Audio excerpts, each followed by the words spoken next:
மாஸ்டருக்கு வணக்கம். அனைத்து சகோதர சகோதரிகளுக்கும் வணக்கம். பாபுஜி மாஸ்டர்னுடைய அனந்தத்தை நோக்கி இந்த புத்தகத்தில் 4வது முடிச்சு. இப்போது முதல் 3 முடிச்சுக்களை கடந்து அடுத்த உயர் மண்டலமான 4வது முடிச்சு அடையிறோம். இயற்கையினுடைய பஞ்சபூத சக்திகள் ஓரொரு முடிச்சுகளுக்கும் மூலப்பொருளாக இருக்குது. அப்போது அந்த பஞ்சபூத சக்திகளுக்கான தன்மைகள் நம்மளுடைய ஆன்மீக யாத்திரையில் நம்மளுடைய உணர்வுற நிலை பரிணாம வளர்ச்சி அடைஞ்சு விரிவடைகிறதின் மூலமாக அதற்கான தன்மைகள் நமக்கு கிடைக்குது. பூமி தாயினுடைய ஏற்றுக்கொள்ளும் தன்மை, ஆகாயத்தினுடைய தன்மையான அமைதித்தன்மை, நெருப்பினுடைய தன்மைன்னு சொல்லப்படுற குளிர்ந்து விட்டு எரியக்கூடிய இறையை நோக்கிய அன்பு, இது 3 நமக்குள்ள நம்மளுடைய உணர்வுற நிலையினுடைய விரிவாக்கத்தால் கிடைக்கும்போது இந்த தன்மைகள் கொண்டவர்களாகவே நாம் மாறிடுறோம். அது மட்டும் இல்லாமல் ஓரொரு முடிச்சுக்களையும் நாம் கடக்கும்போது அந்தந்த முடிச்சுக்களுக்கு மூலப்பொருளாக சொல்லப்படுற அந்த சக்திகள் மேலேயும் நமக்கு ஆளுமை கிடைக்கிது. அதாவது அந்த பஞ்சபூத சக்திகளாக சொல்லப்படுற பூமி, ஆகாயம், நெருப்பு, இது 3த்துலேயும் முதல் 3 முடிச்சுக்களை கடக்கிறதின் மூலமாக நமக்கு ஒரு ஆளுமை அப்படிங்கிறது நமக்கு கிடைக்கிது. நம்மளுடைய ஆன்மீக பயணம் அப்படிங்கிறது உள்ளார்ந்து சென்று தன்மை மாற்றத்தினுடைய பிரதிபலிப்பால் விரிவடைந்த நிலையில் அந்த ஆதி நிலையோட ஐக்கியமாகிறது. அப்போது நம்மளுடைய உணர்வுற நிலையில் ஏற்படக்கூடிய மாற்றங்களும் தன்மைகளும் தான் இங்கே முக்கியமான விஷயமாக சொல்லப்படுறது. இதில் கிடைக்கிற சக்திகள் எதையுமே நாம் கவனத்தில் கொண்டு வரப்படுறதில்ல. இப்போது முதல் 3 முடிச்சில் அதற்கான தன்மைகள் நமக்கு கிடைக்கப்பெற்று இன்னும் முன்னோக்கி போய் அடுத்த உயர் மண்டலமான 4வது முடிச்சு அடையிறோம். இந்த 4வது முடிச்சில் நமக்கு என்னென்ன மாதிரியான உணர்வுகள் தன்மைகள் எல்லாம் கிடைக்குது அப்படிங்கிறத பற்றி சொல்கிறாங்க. இங்கே இந்த 4வது முடிச்சுக்குள்ளே வரும்போது நெருப்பினுடைய நிலைங்கிறது மறைஞ்சு முன்னாடி இருந்த அந்த ஒரு நிலைக்கு நேர்மாறான இயல்புடைய நீரினுடைய தன்மைக்குள்ளே நுழையிறோம். அப்போது இந்த 4வது முடிச்சினுடைய மூலப்பொருள்னு சொல்லக்கூடியது நீர். பொதுவாக இந்த நீர்னு சொல்லக்கூடியது நமக்குள்ளே என்ன மாதிரியான ஒரு உணர்வை எழுப்புது அப்படின்னு பார்க்கும்போது, நம்ம இப்போது ஒரு நீர்நிலைக்கு நாம் போய் நிற்கிறோம். ஒரு நதிக்கரைக்கோ இல்லை ஒரு ஆத்தங்கரைக்கு அந்த மாதிரி இடத்துல நாம் போய் நிற்கும்போது நமக்குள்ளே ஒரு நிம்மதியும் அமைதியும் கொடுக்கக்கூடிய ஒரு தன்மைங்கிறது உள்ளார்ந்து உருவாகுது. அப்போ மனதுக்கு ஒரு புத்துணர்ச்சி கிடைச்சி நம்மளுடைய இதயத்திற்கு ஒரு இதமான ஒரு தன்மை உருவாகுது. அப்போது இதை நாம் ஒரு தண்ணிக்கிட்ட போகும்போதே இந்த மாதிரியான ஒரு உணர்வுகளை நாம் அனுபவிச்சிருப்போம். அப்போது அந்த மாதிரி ஒரு விசாலமான நீர்பரப்பை பார்க்கும்போது நமக்கு முன்னாடி என்ன மாதிரி ஒரு புத்துணர்ச்சி உண்டாகுதோ அந்த மாதிரி ஒரு இதமான அமைதிங்கிறது இந்த முடிச்சில் நமக்கு கிடைக்குது.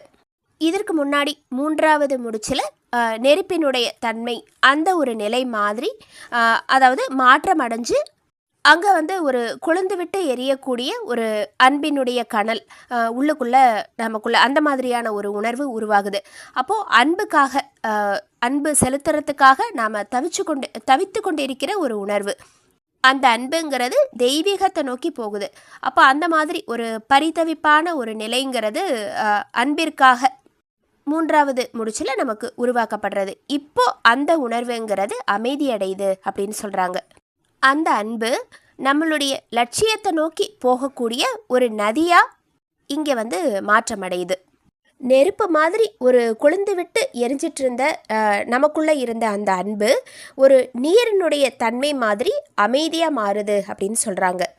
அதாவது நமக்குள்ள உள்ளார்ந்து ஒரு அமைதியான ரூபத்தில் தெய்வீகத்தை நோக்கி அந்த அன்புங்கிறது பிரதிபலிக்குது. இப்படி நமக்குள்ள வரக்கூடிய அந்த அன்புங்கிறது நீரினுடைய தன்மையோடு இணையும் போது அது உயர்ந்ததாகவும் சூட்சுமமானதாகவும் மாறிடுது. இதே அன்பு நமக்கு இன்னும் ஆழமானதாக போகும்போது உள்ளுக்குள்ளே இருந்து சக்திங்கிறதும் சேர்ந்து வருது. அந்த சக்திங்கிறது அன்பினுடைய ஒரு வெளிப்பாடு, அன்பினுடைய சக்தி அப்படின்னும் சொல்லலாம். இந்த 4வது முடிச்சில் மூலப்பொருளாக இருக்கிற நீர் அப்படிங்கிறது ஒரு அமைதியான தன்மைக்கும் புத்துணர்ச்சி தரக்கூடிய ஒரு மனநிலைக்கும் உதாரணமாக சொன்ன மாதிரி, இப்போ அந்த நீருங்கிறது இடத்துக்கு தகுந்த மாதிரி தகவமைத்து கொள்ளக்கூடிய ஒரு திறன் கொண்டது. அந்த நீருக்கு நிறமோ வடிவமோ எதுவுமே கிடையாது.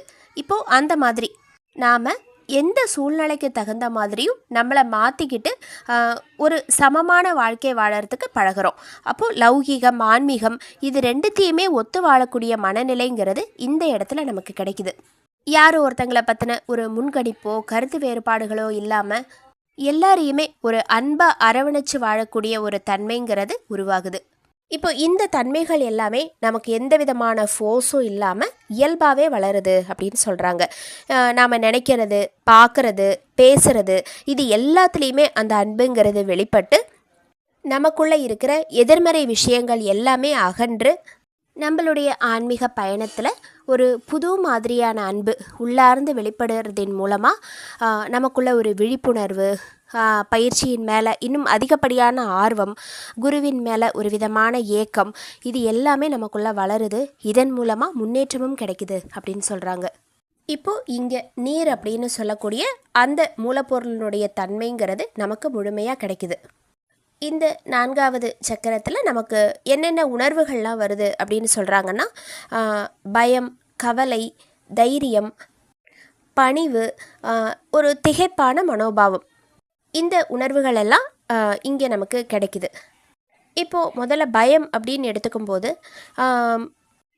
படைப்பில் இருந்து ஆன்மா முதல்ல வெளியே வரும்போது உருவாகக்கூடிய முதல் சமஸ்காரம் தான் பயம். இது ஒரு அந்த படைப்பிலிருந்து கிடைத்த ஒரு பிரிவால் ஏற்பட்டது. நம்மளுடைய இதயமும் மனமும் பிரியும் போது ஏற்பட்ட ஒரு உணர்வு. இதை முதல் அகங்காரம் அப்படின்னு சொல்கிறாங்க. நான் அப்படிங்கிற ஒரு விஷயம் நமக்குள்ளே தோண ஆரம்பிக்கும் போது பிரிவுங்கிறது ஏற்படுது. அதன் மூலமாக நமக்கு பயங்கிறது உண்டாகுது. இதயத்தினுடைய உள்ளுணர்வுங்கிறது ஒரு பக்கம் சில விஷயங்களை நமக்கு உணர்த்துது. அதே நேரத்தில் நம்மளுடைய மனதில் அகங்காரத்தால் தூண்டப்படக்கூடிய ஆசை இது நம்மளை வெளிப்புறமாக இழுக்குது. இது ரெண்டுத்துக்கும் நடுவில் நடக்கிற போராட்டம் தான் பயம். பயம் அப்படிங்கிறது நம்மளுடைய பகைவன் கிடையாது அப்படின்னு மாஸ்டர் சொல்கிறாங்க. ஆக்கப்பூர்வமான விஷயத்துக்கு நம்மளுடைய பயத்தை நம்ம கொண்டு செலுத்தணும் போது அங்கே அந்த செயல்ங்கிறது நமக்கு சிறப்பாக முடியுது. அப்போது எந்த ஒரு செயலில் ஈடுபடும் போதும் நமக்கு அந்த பயம்ங்கிறது கண்டிப்பாக தேவைப்படுற ஒன்று. இந்த பயம்ங்கிறது நமக்குள்ளே உருவாகும் போது உள்ளார்ந்த பயணம், இந்த ஆன்மீக பயணத்தில் நாம் போகிறதுக்கான ஒரு சின்ன இடைவெளிங்கிறது நமக்கு கிடைக்குது. இந்த இடைவெளியில் இதயத்தினுடைய உள்ளுணர்வு சொல்லக்கூடிய விஷயங்களை நாம் உணர ஆரம்பிக்கிறோம். இங்கே நமக்கு தைரியம் பிறக்குது. அப்போது நமக்குள்ளே இருக்கிற பலவீனம், சோம்பேறித்தனம் இது எல்லாத்தையுமே மீறி இதயத்தோட வழி நடக்கிறது, அதன் வழி செயல்படுறது, இந்த மாதிரியான தைரியம் பிறக்கிறதுனால பயம்ங்கிறது நமக்கு ஆட்டோமேட்டிக்காக குறையுது. இங்கே வரக்கூடிய தைரியம், இதயத்தோட தைரியம்ங்கிறது அன்பில், அதாவது அன்பு உருவாகிறதின் மூலமாக உணர்வுறு நிலையினுடைய மாற்றத்தால் பிரதிபலிக்கக்கூடியது. அப்போது இது நமக்கு இன்னும் ஒரு உள்ளார்ந்த ஒரு தன்னம்பிக்கையை ஏற்படுத்துது. அப்போது இங்கே அன்புங்கிறது ஒரு தைரியமாகவும் பணிவாகவும் நமக்கு வெளிப்படுது. பொதுவாக அகங்காரம் கொண்ட மனநிலை அப்படிங்கிறது ஒரு ஏன் வெளிப்படுது, ஒரு அகங்காரம் நமக்கு ஏன் வருது அப்படின்னு பார்த்தா, ஒரு அசௌகரியமான மனநிலை இருக்கும்போதும் ஒரு குழப்பமான மனநிலை இருக்கும்போதும் தான் வெளிப்படுது. அங்கே தான் நமக்கு பயமும் உண்டாகுது. இப்போது இந்த அன்புங்கிறது உள்ளார்ந்து மலரும் போது தைரியமும் பணிவும் நமக்கு இதயத்திலிருந்து இயல்பாகவே வெளிப்படுது அப்படின்னு சொல்கிறாங்க. அப்போது அன்பு நிறைந்த இதயத்தில் தான் தெய்வீகமும் குடிபெயர்ந்து வருகிறது அப்படின்னு சொல்கிறாங்க. அடுத்தது பணிவும் ஒரு தீர்க்கமான தன்மையும் இந்த 4வது சக்கரத்தில் ஒரு உணர்வாக நமக்கு வெளிப்படுது. இந்த பணிவு, அந்த தைரியம், தீர்க்கமாக நம்ம முடிவெடுக்கக்கூடிய ஒரு தைரியம், இது ரெண்டும் நமக்குள்ளே கிடைக்கும்போது நமக்குள்ளே இருக்கிற அந்த படபடப்பு, அழுத்தம் இது எல்லாமே குறையுது. இதன் மூலமாக நமக்கு ஒரு பக்தி உணர்வும் மேலோங்கி நிற்கிது அப்படின்னு சொல்கிறாங்க. அது மட்டும் இல்லாமல் உள்ளார்ந்த தெளிவு நமக்குள்ளே உருவாகிறதின் மூலமாக 9வது நியமத்தில் சொல்லப்பட்ட மாதிரி சுற்றி இருக்கிறவங்களுடைய கவனத்தை ஈர்க்கக்கூடிய வகையில் நம்மளுடைய குணாதிசயம்ங்கிறது வெளிப்படுது. அதாவது நம்மளுடைய தலைமை பண்பு, அதாவது நம்மக்கிட்ட நிற்கக்கூடியவங்களுடைய மனோநிலைங்கிறது ஒரு உயர்ந்த நிலையை நோக்கி போகிற மாதிரி அவங்களுக்கு ஒரு மாற்றம்ங்கிறது பிறக்குது அப்படின்னு சொல்கிறாங்க. இப்போ அடுத்தது சரணடைதல். குரு கிட்டே இருக்கிற நம்மளுடைய உறவு முறை அதனுடைய ஆழம்ங்கிறது இன்னும் அதிகரிக்குதுன்னு சொல்கிறாங்க.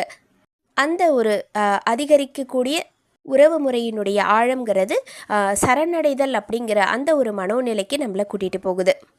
அப்படி அவர்கிட்ட முழுமையாக நாம் சரணடையும் போது திறந்த இதயமாக நாம் செயல்படக்கூடிய தன்மைங்கிறது நமக்குள்ளே உருவாகுது. இதன் மூலமாக பயிற்சியில் நமக்கு இன்னும் அதிகப்படியான ஆர்வமும் குருவை பற்றி எப்போவுமே நினச்சிட்ருக்கிற ஒரு எண்ணமும் இன்னும் நமக்கு மேம்படுது அப்படிங்கிறத சொல்கிறாங்க. அப்போது இந்த 4வது சக்கரத்தில் முதல்ல நமக்கு பயம் உருவாகுது. அந்த பயம்ங்கிறது நமக்கு உள்ளார்ந்த பயணத்தில் ஒரு சின்ன இடைவெளியை தருது. அந்த இடைவெளியில் இதயத்தில் ஒரு தைரியம் மலருது. அந்த தைரியம் நமக்குள்ள ஒரு தன்னம்பிக்கையை ஏற்படுத்தி இன்னும் நம்மளை முன்னேற்றி கூட்டிகிட்டு போகுது. அப்போது இந்த தைரியம்ங்கிறது அன்பின் மூலமாக உருவாகுது. அந்த அன்புங்கிறது நமக்குள்ள ஒரு நெகிழ்வுத்தன்மையையும் பணிவையும் சரணடையக்கூடிய ஒரு மனோநிலையை நமக்குள்ளே உருவாக்கி தருது. இந்த மாதிரி நமக்கு இந்த 4வது சக்கரத்தில் கிடைக்கக்கூடிய உணர்வுகளினுடைய அனுபவங்கிறது, இந்த உணர்வுகள் எல்லாமே நமக்கு தைரியத்தில் கிடைக்கிறதுனால இன்னும் நமக்குள்ள ஒரு உள்ளார்ந்த அமைதி, அன்பு, திருப்தி, நிறைவான மனநிலை இது எல்லாம் ஏற்படுறதோடு மட்டுமல்லாமல் இது மற்ற சக்கரத்திலையும் பிரதிபலிக்குது அப்படிங்கிறத சொல்கிறாங்க. இந்த 4வது சக்கரம் இதனுடைய இருப்பிடம்னு பார்க்கும்போது வலது மார்பினுடைய மேல் பகுதியில் இருக்குது. இதனுடைய நிறம் கருப்பு நிறம். இதை நீர் சக்கரம் அப்படின்னும் சொல்கிறாங்க. இந்த 4வது முடிச்சில் நாம் பயத்தை உணர்றதுக்கும் அதை வெல்றதுக்கும் நாம் கற்றுக்குறோம். உதாரணத்துக்கு இப்போ ஒரு கடலில் 30 அடி உயர அலைகள் இருக்கும்போது அங்கே நாம் தனியாக போகிற மாதிரி அந்த மாதிரியான ஒரு தைரியமான உணர்வு நம்மளுடைய இதயத்திலேருந்து வர ஆரம்பிக்குது. அப்போது அந்த பயம்ங்கிறது நம்மளுடைய தைரியத்தை சமநிலைக்கு கொண்டுட்டு வருது. அதாவது பொறுப்பில்லாமல் நம்ம எதையும் செய்ய மாட்டோம். எல்லாத்தையும் அந்த இதயத்தினுடைய உள்ளுணர்வை உணர்ந்து நாம் செய்ய ஆரம்பிப்போம். அப்போது இந்த விஷயம் நம்மளை நேர் வழியில் கொண்டுட்டு போகுது. இந்த 4வது முடிச்சில் இந்த உணர்வுகள், தன்மைகள் இது எல்லாமே நமக்கு கிடைக்க பெற்று இந்த நிலையில் நாம் ஐக்கியமாகிறோம்.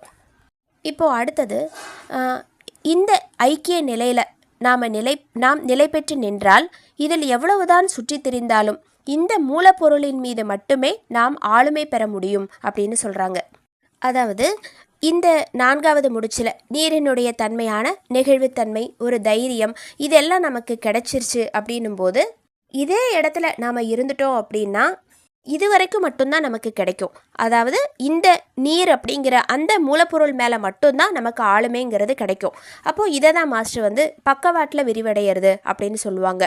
நம்மளுடைய விரிவாக்கம் அப்படிங்கிறது செங்குத்தாக இருக்கணும். ஒரே இடத்துல நம்மளுடைய பயணம்ங்கிறது இருக்கக்கூடாது அப்படிங்கிறதுக்காக சொல்கிறாங்க. அப்போது ஓரொரு முடிச்சிலையும் நமக்கு கிடைக்கக்கூடிய அந்த அறிவுங்கிறது, அந்த நிலைகள், தன்மைகள் பற்றின அறிவுங்கிறது அடுத்த கட்டத்துக்கு நாம் முன்னேறி போகிறதுக்கு நமக்கு உதவி பண்ணுது. அப்போது அதை அப்படி தான் எடுத்துகிட்டு நாம் முன்னேறணும் அப்படிங்கிறத சொல்கிறாங்க. பரம்பொருளை தேடுறதுக்கான ஏக்கத்தை நமக்குள்ளே தூண்டி விடுறது தான், அதுக்கு உதவி பண்ணுறதுக்கு தான் இந்த அறிவெல்லாம் நமக்கு பயன்படுது. அப்போது ஒன்னொன்றுத்துலேயும் நமக்கு கிடைக்கக்கூடிய ஓரொரு நிலைகளையும் நாம் உள்வாங்கி அதை அனுபவித்து அதோடு நாம் ஐக்கியமாகி அதை எல்லாத்தையும் நாம் உள்வாங்கிக்கிட்டு அடுத்த நிலைக்கு நாம் கடந்து போகணும். ஏன்னா நம்மளுடைய இறுதி லட்சியமாக சொல்லப்படுறது அந்த இறையோடு ஐக்கியமாகிறது. அந்த ஏக்கம் நம்மக்கிட்ட இல்லைன்னா, அதாவது உண்மையிலேயே அந்த மெய்ப்பொருளை உணர்றதுக்கான ஒரு பரிதவிப்பு நமக்குள்ளே இல்லைன்னா அந்த பயணத்தில் வழியில் நமக்கு கிடைக்கக்கூடிய தன்மைகள்லையே நாம் தங்கிடுவோம்.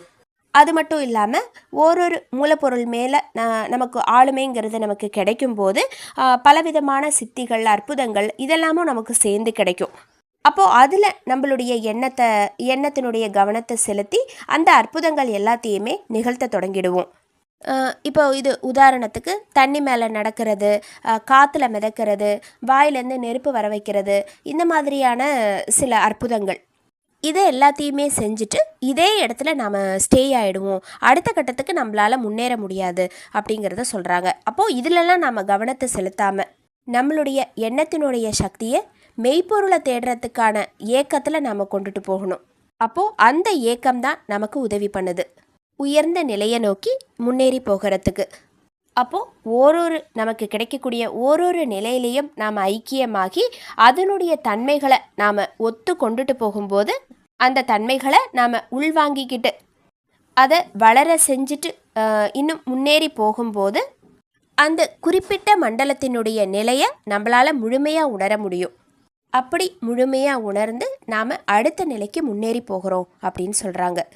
நம்மளுடைய நோக்கங்கிறது பரிபூரண மெய்மை நிலை அப்படிங்கிறதுனால இந்த முடிச்சின் மீதான ஒரு ஆளுமை நமக்கு கிடைச்சிருந்தாலும் அந்த சக்தியை உபயோகிக்கிறதுல நாம் என்றைக்குமே விருப்பம் கொள்ள மாட்டோம் அப்படிங்கிறத மாஸ்டர் உறுதியாக சொல்கிறாங்க. இப்போது இந்த இடத்துல குருவினுடைய துணைங்கிறது நமக்கு கண்டிப்பாக தேவைப்படுது. இப்போது அடுத்தது ஓரொரு முடிச்சிலும் நாம் 4 விதமான நிலைகளை கடந்து தான் நம்ம போகிறோம். அது சாலோக்கியதா, சாமீபியதா, சாரோப்பியதா, சாயுஜ்யதா அப்படிங்கிறது. முதல்ல அந்த நிலையோட தன்மையை நாம் புரிஞ்சுக்கிறது, அதாவது அந்த நிலையினுடைய தன்மைகளை உணர்ந்து அந்த நிலைக்குள்ளே நாம் ஒத்து போகிறது, உணர்ந்து போகிறது. அப்புறம் சாமீபியதான்னு சொல்லக்கூடிய அருகாமை நிலை. அந்த நிலைகளை உணரும் போது இன்னும் நாம் அதனுடைய அருகாமையில் நாம் போகிறோம். அந்த அருகாமைங்கிறது சாரோப்பியதான்னு சொல்லக்கூடிய ஒத்த தன்மைக்குள்ளே நம்மளை கூட்டிகிட்டு போகுது. அதாவது அந்த நிலையோட இன்னும் கொஞ்சம் நெருக்கமாக போகிறோம், அதாவது ஒன்று கலக்கிறோம். அந்த நிலைங்கிறது நம்மளை சாயுஜ்யதான்னு சொல்லக்கூடிய ஐக்கியமாகக்கூடிய ஒரு தன்மைக்கு கூட்டிகிட்டு போகுது. அந்த சாயுஜ்யதான்னு சொல்லக்கூடிய ஐக்கிய நிலை மிக அருகாமையில் போகக்கூடிய அதோட அந்த நிலையோட கலக்கக்கூடிய அந்த ஒரு நிலை, அது சூட்சும நிலையில் ஐக்கியமாகுது அப்படின்னு சொல்கிறாங்க. அதாவது ஓரொரு முடிச்சிலையும் நமக்கு கிடைக்கக்கூடிய அந்த தன்மையோடு நாம் ஐக்கியமாகிறோம். இப்போ உதாரணத்துக்கு முதல் முடிச்சினுடைய தன்மைங்கிறது பூமி தாயினுடைய ஏற்றுக்கொள்ளும் தன்மை. அப்போது நாம தான் அந்த ஏற்றுக்கொள்ளக்கூடிய தன்மைக்கே ஒரு உதாரணமாக சொல்லப்படுறது. அந்த ஒரு நிலைக்கு நாம் மாறிடுவோம் அப்படின்னு சொல்கிறாங்க. அதே மாதிரி ஆகாயத்தினுடைய தன்மையான அமைதித்தன்மைன்னும் போது நாம தான் அந்த அமைதி தான் நாம் அப்படிங்கிற எந்த ஒரு பாகுபாடுமே இல்லாத ஒரு நிலை. அதே மாதிரி அன்பு, அமைதி, தைரியம், தெளிவு, இது எல்லாமே இந்த எல்லா நிலைகள்லையுமே நாம் சூட்சுமமாக ஐக்கியமாகிடுறோம் அப்படிங்கிறத சொல்கிறாங்க. அப்போது ஓரொரு முடிச்சிலையும் நாம் ஐக்கியமாகிறத தொடர்ந்து தான் அடுத்த நிலைக்கு நம்மளுடைய முன்னேற்றம்ங்கிறது கிடைக்குது. இந்த மாதிரி நமக்கு கிடைக்கக்கூடிய அந்த முழுமையாக பெறப்பட்ட அறிவுங்கிறது தான் அந்த நிலை வரைக்கும் நமக்கு ஞானம் கிடைச்சதா சொல்லப்படுறது. இப்போது இந்த 4வது முடிச்சில் இது எல்லாத்தையும் சொல்லிட்டு மாஸ்டர் முடிச்சிருக்காங்க. ஓரொரு கட்டத்துலேயும் நமக்கு குருவினுடைய முக்கியத்துவங்கிறது மிகவும் தேவைப்படுற ஒன்றாக இருக்குது. மனித வாழ்வின் உண்மை லட்சியம் நீரே அப்படின்னு நம்மளுடைய ப்ரேயரில் நம்ம சொல்லக்கூடிய வரிகளுக்கான அர்த்தமும் அதுதான். அந்த இறுதி பரம்பொருளை அடையறதுக்கான அந்த பாதையில் குரு நமக்கு பல விஷயங்களை கொடுத்து கூட்டிகிட்டு போகிறாரு. அப்போது அவரை நாம் ஒரு லட்சியமாக எடுத்துட்டு நாம் முன்னேறும்போது நம்மளுடைய பாதைங்கிறத மாஸ்டரே நமக்கு சுலபமாக்கிடுறாரு. அப்போது அதுக்கு அவர் நமக்கு என்ன கொடுத்தாலும் அதை நாம் முழுமையாக ஏற்றுக்கிறது, கீழ்ப்படிகிறது, இது 2லேருந்து தான் நமக்கு சரணாகதிங்கிறதும் உருவாகுது. அப்போது முழுமையாக நாம் அவரை ஏற்றுக்கிட்டு சரணடையும் போது நம்மளுடைய ஆன்மீக பயணம்ங்கிறதும் துரிதமாக நடக்குது அப்படிங்கிறத சொல்கிறாங்க. சாரிஜி மாஸ்டர்னுடைய ஒரு சின்ன கதை. ஒரு பெண்மணி தினசரி காலையில் ஒரு ஓடத்தில் ஏரிக்கரையை கடந்து அவங்களுடைய குருவுக்கு பால் கொடுக்கறதுக்கு போகிறாங்க. இதை அந்த பெண்மணி தினமும் அப்படியே தொடர்ந்து செஞ்சிட்ருக்காங்க. ஒரு நாள் காலையில் 7 மணி ஆச்சு, 8 மணி ஆச்சு. அந்த பெண் குருவுக்கு பால் கொடுக்கறதுக்கு வரலை. அப்போ குருவால் டீ குடிக்க முடியல. அவங்க ரொம்ப நேரமாக குரு அந்த பெண்மணியை எதிர்பார்த்து காத்துட்ருக்குறாங்க. என்ன இந்த பெண்ணை இன்னும் காணலையே அப்படின்னு சொல்லி நினச்சிட்ருக்கிறாரு. அப்போது அந்த பெண்மணி ரொம்ப நேரம் கழித்து ஒரு 8 மணிக்கு மேலே குருக்கிட்ட சேர்றாங்க. அப்போ அவர் கேட்குறாரு, ஏம்மா இவ்வளோ லேட்டு அப்படின்னு சொல்லி கேட்குறாரு. உடனே அவங்க என்ன சொல்கிறாங்க, நான் என்ன செய்யறது, படகோட்டி வரல, நான் எப்படி இந்த நதிக்கரையை கடந்து வருவேன் அப்படின்னு சொல்கிறாங்க. அப்போ குரு என்ன சொல்கிறாரு, நாளையிலேருந்து என்னுடைய பெயரை ஸ்மரணை செய், அந்த மாதிரி அதாவது என்னோட பேரை சொல்லிவிட்டு நீ நதி மேலே நடந்து வா, நீ சீக்கிரமாக நடந்தே கடந்து வந்துடுவ அப்படின்னு சொல்கிறாரு. உடனே அவங்க அப்படியா அப்படின்னு சொல்லி ரொம்ப ஆச்சரியத்தோடு கேட்டுட்டு குருவினுடைய மகத்துவம் இருந்தால் எதுதான் முடியாது, அப்போ நான் முயற்சி செஞ்சு பார்க்குறேன்னு ஒரு நம்பிக்கையோடு அவங்க போகிறாங்க. அடுத்த நாள் காலையில் அவங்க பாலை வந்து சொம்பில் எடுத்துக்கிட்டு அந்த ஓடத்தில் ஏறுறதுக்கு வரும்போது டக்குன்னு குருநாதர் சொன்ன அந்த விஷயம் ஞாபகத்துக்கு வருது. வந்த உடனே குருவோட பேரை சொல்லிட்டு தண்ணி மேலேயே நடந்து வந்துடுறாங்க. இதே மாதிரி ஒரு 2-3 நாள் தொடர்ந்து நடந்து வராங்க. 4வது நாள் குரு பார்க்குறாரு, அவங்களுடைய அந்த பாவாடையெல்லாம் ரொம்ப ஈரமாக இருக்குது. ஏம்மா உன்னோட பாவாடையெல்லாம் ஈரமாக இருக்குது அப்படின்னு சொல்லி கேட்குறாரு. அப்போது அந்த பெண்மணி சொல்கிறாங்க, நீங்கள் சொன்னதை மறந்துட்டீங்களா? நீங்கள் வந்து தண்ணி மேலே என்னோடய பேரை சொல்லி தண்ணி மேலேயே நீ நடந்து வரலாம் அப்படின்னு சொல்லி சொன்னீங்களே, அதனால தான் அப்படி நான் செஞ்சேன், அதுதான் என்னுடைய பாவாடையெல்லாம் ஈரமாக இருக்குது அப்படின்னு சொல்கிறாங்க. உடனே அந்த குருவுக்கு ஒரே ஆச்சரியம். நிஜமாவே நீ தண்ணியில் நடந்து வரியா அப்படின்னு சொல்லி கேட்டு, சரி வா, இப்போ நாம் வந்து 2 பேருமே அந்த நதிக்கரைக்கு போகலாம், நீ எப்படி நடந்து வரங்கிறத நான் பார்க்குறேன் அப்படின்னு சொல்லி கூட்டிகிட்டு போகிறாரு. அப்போது 2 பேரும் அங்கே போன உடனே அந்த காலி சொம்பை எடுத்துக்கிட்டு குருவினுடைய பேரை அப்படியே சொல்லிவிட்டு அந்த தண்ணியில் அந்த பெண்மணி நடந்து போகிறாங்க. அப்போது குரு உடனே நினைக்கிறாரு, என்ன இது, நாமளும் இப்படி நம்மளோட பேரை சொல்லி இவ அழகாக நடந்து போகிறாளே, நாமளும் இதை முயற்சி பண்ணி பார்ப்போம் அப்படின்னு சொல்லிட்டு அந்த தண்ணியில் கால் எடுத்து வைக்கிறாரு. உடனே அவர் தண்ணிக்குள்ளே முழுகிடுறாரு. அப்போது இந்த கதையை சார்ஜி மாஸ்டர் சொல்லிவிட்டு, அந்த பெண்மணிக்கு தன்னுடைய குரு மேலே நம்பிக்கை இருந்தது. அதனால் அவங்க சொன்ன உடனே, அந்த குரு சொன்ன உடனே அவங்க பேரை சொல்லிவிட்டு அந்த நம்பிக்கையோடு அவங்க நடக்கிறாங்க. அவங்க நினச்சது நடந்தது. ஆனால் இந்த குரு என்ன பண்ணார், தன்னுடைய பேரை சொல்லிட்டு தானே அவன் நடக்கிறா, அதே மாதிரி நம்மளோட பேரை நாமளே சொல்லி பார்ப்போம் அப்படின்னு சொல்கிறாரு. இவர் அந்த நதியில் மூழ்கிடுறாரு. அந்த பெண்ணுக்கு சக்தி எங்கேருந்து வந்தது? நம்பிக்கையிலிருந்து. தன்னுடைய குரு தன்னை கைவிட மாட்டார், அந்த நம்பிக்கையிலேருந்து கிடச்சிது. அப்போது இந்த குரு தன்னுடைய குருவை நம்பாமல் தன்னையே அவர் நம்பி இறங்குறாரு. அதனால அவருக்கு தோல்விங்கிறது கிடைக்குது. அப்போது குரு கிட்ட நம்பிக்கை இல்லாதவனுக்கு எதுவுமே கிடைக்காது அப்படிங்கிறத சொல்கிறாங்க. குரு பிரம்மா, குரு விஷ்ணு, குரு தேவோ இந்த மாதிரி நாம் சொல்கிறோம். அப்போது கடவுளால் கூட முடியாதது குருவால் முடியும். இந்த இடத்துல நம்மளுடைய நம்பிக்கைங்கிறது தான் ரொம்ப முக்கியம். நம்பிக்கை இல்லாமல் ஒரு குரு முன்னாடி நாம் போய் உட்கார்ந்தோன்னா ஒரு அணு கூட அசையாது, அதில் நமக்கு எந்த பலனுமே கிடைக்காது அப்படிங்கிறத சொல்கிறாங்க. கிருஷ்ண பரமாத்மா கீதையில் சொன்ன விஷயத்த சார்ஜி மாஸ்டர் சொல்கிறாரு. எல்லாத்தையுமே விட்டுருங்க, அது எளிமையானதோ கடுமையானதோ, அந்த செயல்முறைகள் வழிமுறைகள் இது எல்லாமே ரொம்ப கஷ்டமாக இருக்கா, எல்லாத்தையுமே விட்டு தள்ளிடுங்க.